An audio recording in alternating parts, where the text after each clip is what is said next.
Hi everyone, welcome to another edition of Whiteboard Friday. This week, I have a special request from one of our users to talk about an SEO checklist for new sites that aren't ranking yet.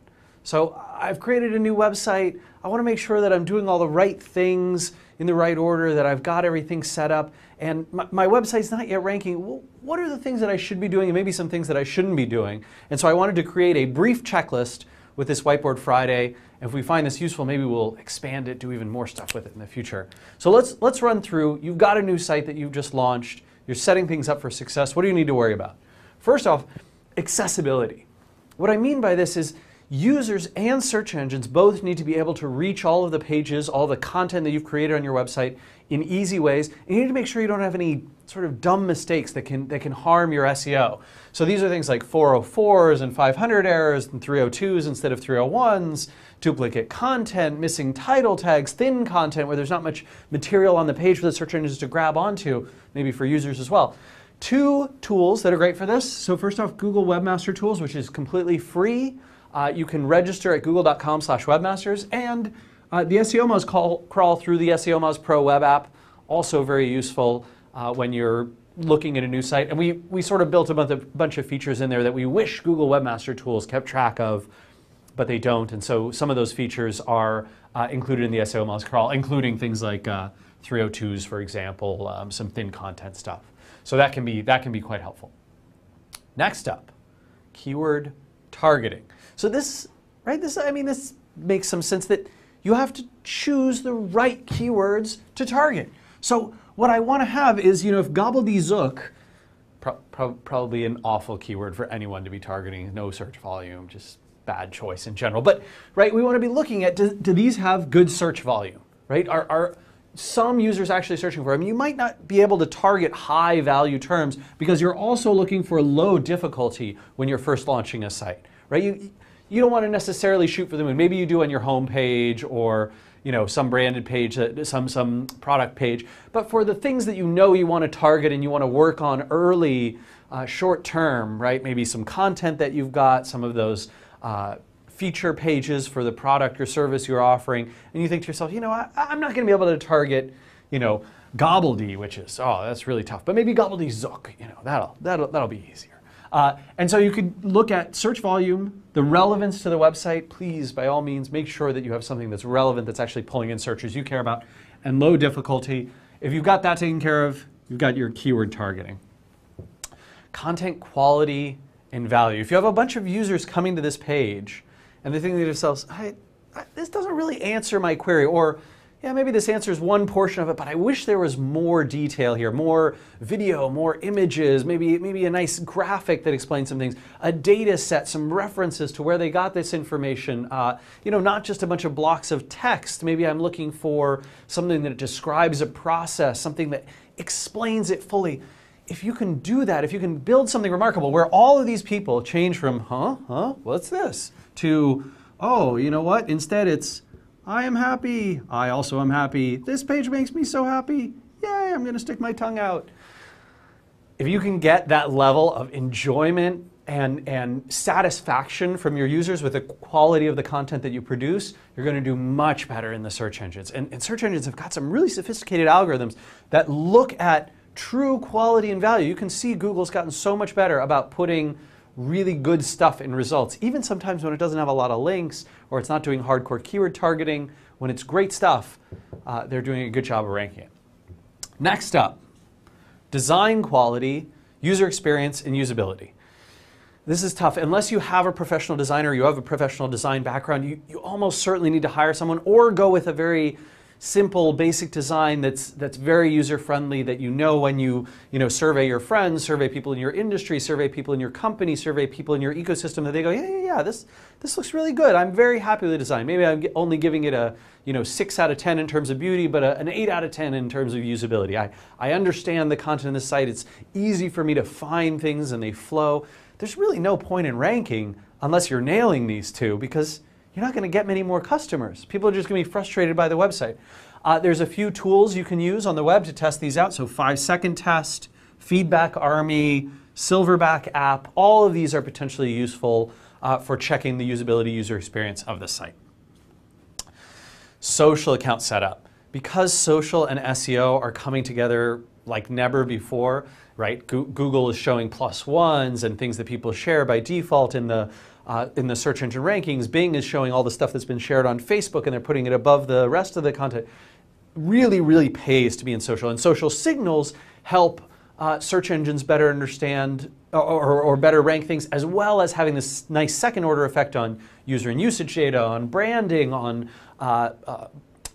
the impact of people seeing those sites through social sharing and potentially linking to them. So social account setup, at the very least, you probably want to have these 4: Facebook, Twitter, LinkedIn, and Google+, right? All of those have got, Google+ is only about 25 million, but it's growing very fast. LinkedIn, Twitter, Facebook are all over 150 million users right now. I think Twitter's at 200 million, Facebook's at 750 million. So at least have your pages set up for those. Make sure the account experience is the same across them, using the same photos, same branding, same description, so people get a good sense when they see you in the social world. And you probably want to start setting something up to be monitoring and tracking these. You might want to sign up for something like a Bit.ly. I used to really recommend PostRank, but unfortunately they don't track Facebook since Google bought them anymore, so it's a little more frustrating. The SEO Moz web app will start to track these for you pretty soon. And once you've got those social accounts set up, you can feel good about sharing the content that you're producing through those social accounts, finding connections, building up in that world, and spending the appropriate amount of time there, depending on the value you're feeling back from that. Next up, link building. And this is where I know a lot of people get sort of off to the wrong start, and it's incredibly hard to recover. I actually just got an email in my inbox before we started doing Whiteboard Friday from someone who had started a new website, and he's like, I got these 300 links, and now I'm not ranking anymore. I was doing great last week. For the first 6 weeks after my launch, I was ranking great. And I started just a quick look at the backlinks, and I went, oh no. I think this person really went down the route of, I'm going to get a bunch of low quality, easy to acquire links. And for a new site in particular, it's so dangerous because Google is just really on top of throwing people out of the index or penalizing them very heavily when their link profile looks really scummy. And when you don't have any trustworthy quality signals to boost you up, that's when low quality links can hurt the most. So, good things to do. Start with your business contacts and your customers. They are great places to get links from. Your customers are willing to link to you, awesome. Get them to link to you. If the contacts that you have in the business world are willing to say, hey, my friend, Rand just launched a new website, boom. That's a great way of doing it. All your email contacts, your LinkedIn contacts, the people that you know personally and professionally, if you can ask them, hey, would you support me by throwing a link to me on your About page or your blog roll or your list of customers or your list of vendors, whatever it is, right? Guest posts and content. This is a great way to do good sort of content, positive content production and earning links back for that. So finding trustworthy sites that have lots of RSS subscribers and are well-renowned and can give you visibility in front of your audience and give you a nice link back if you can contribute positively to those. I also like high-quality resource lists. So this would be things like the Better Business Bureau, maybe, that sort of falls a little in the directory world, but something like a Crunchbase, right? If you're a startup in the technology world, you definitely need to have a Crunchbase listing. You might want to be on some Wikipedia lists. Granted, those are no follow, but that's still okay. That's probably a good place to get some visibility. There might be industry-specific lists that are like, these are, I don't know, heavy machine production facilities in the United States. Great, okay, I should be on that list. That's what I do, right? News, media, and blogs. So getting the press to cover you, getting blogs in your sphere to cover you, finding those, emailing the editors, letting them know that you're launching this new website. That's a great time to say, hey, this business is transforming, we're launching a new site, we're changing our branding, whatever it is. That's sort of a press-worthy message, and you can get someone to look at you. Review sites, review blogs are great for this too, as they'll sort of say, oh, you've got a new application, you got a new mobile service, maybe we'll link to you. That could be interesting. Relevant social industry and app account links, right? So if I contribute something to the Google Chrome store, right? If I contribute something to the Apple store, if I am contributing something to a design portal, a design gallery, all of those kinds of industry stuff and accounts that you can get are likely worth submitting to, worth getting your website listed on. And then social media link acquisition, so this is obvious stuff where you spend time on Twitter, on Facebook, on LinkedIn, on Google+, connecting with people, and over time building those relationships that'll get you the links, possibly through one of these other forms, or just through the friendliness of them noticing and liking and enjoying your content. And that's what content marketing is all about as well. So these are great ways to start, very safe ways to do link building. They're not short-term wins, right?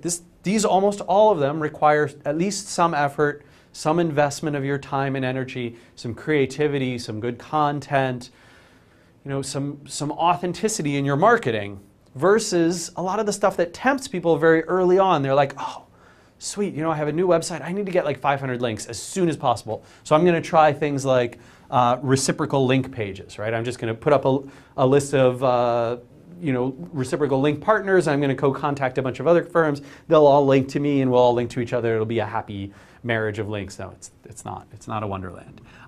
Low quality directories, right? You search for SEO friendly directory. If it shows up on that list, chances are, even in Google, right? Like Google is showing you a bunch of bad stuff. Someone was asking me recently on email, they said, hey, I really need some examples of sites that have done manipulative link building. I was like, oh, it's so easy. Search for SEO friendly directory and look at who's paid to be listed in those directories. They almost all have spammy manipulative link profiles. And it's funny because you go to those, and I don't know why people don't do this, but try searching for the brand names that come up in those lists. None of them rank for their own brand name. Well, why is that? Like, clearly they're killing themselves with these terrible, terrible links, right? So low quality directories, really avoid that. Article marketing or article spinning, I talked about that a few weeks ago on Whiteboard Friday. Also a practice I would strongly recommend you avoid, especially, I know it can work. I know there's people for whom it does work, but especially early on, it can just kill you. It really can get you banned or penalized out of the engines, and you just won't rank anywhere if your link profile starts out spammy.